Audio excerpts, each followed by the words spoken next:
ভয়াবহ ভূমিকম্পে ক্ষতিগ্রস্ত মিয়ানমারে জরুরি ত্রাণ ও চিকিৎসা সামগ্রী পাঠাবে বাংলাদেশ নৌবাহিনী।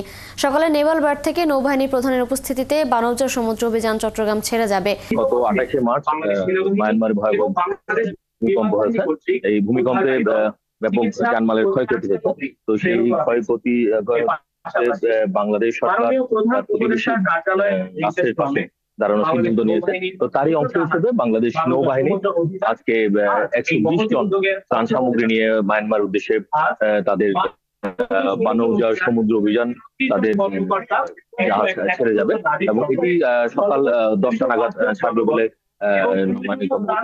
বলছেন।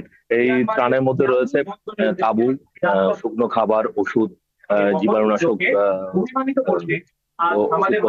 এই বিষয়গুলো রয়েছে। আর আপনি জানেন যে যেহেতু এখন মিয়ানমারে বেশিরভাগ জায়গায় আসলে 7.7 মাত্রা ভূমিকম্পে অনেক বাড়িঘর ধ্বংস হয়েছে। ফলে জাতিসংঘের পক্ষ থেকে আসলে বলা হচ্ছিল যে ওই সময় তাদের বাসস্থানের যে সংকট, সেই বাসস্থানের সংকটের কারণে প্রচুর পরিমাণ তাঁবুর দরকার।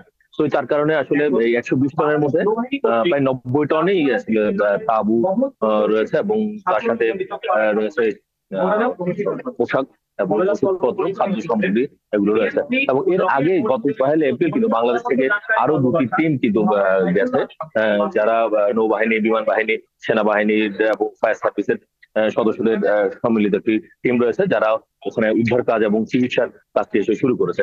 এবং ওই সময় প্রায় 32 টন ত্রাণ সামগ্রী নিয়ে যাওয়া হয়েছিল। তো এইবার কিন্তু একটু বেশি পরিমাণে ত্রাণ সামগ্রী নিয়ে যাওয়া হচ্ছে এবং আগামী 11 তারিখে এই জাহাজ, বাংলাদেশ নৌবাহিনীর জাহাজ সমুদ্র অভিযান, সেটি মায়ানমারের ইয়াঙ্গুন বন্দরে পৌঁছাবে এবং ইয়াঙ্গুন বন্দরে পৌঁছে সেখানে আসলে বাংলাদেশ সরকারের পক্ষ থেকে যে সহযোগিতা সেটি তারা মায়ানমার কর্তৃপক্ষের কাছে হস্তান্তর করবে। বাংলাদেশ সরকার সবসময় মনে করে যে তার আশেপাশে যে প্রতিবেশীরা আছে এবং তাদের যে দুঃসময়, এই দুঃসময়ে কিন্তু বাংলাদেশ সবসময় মানবিক সহায়তা নিয়ে আছে, তাদের পাশে দাঁড়ানোর চেষ্টা করেছে।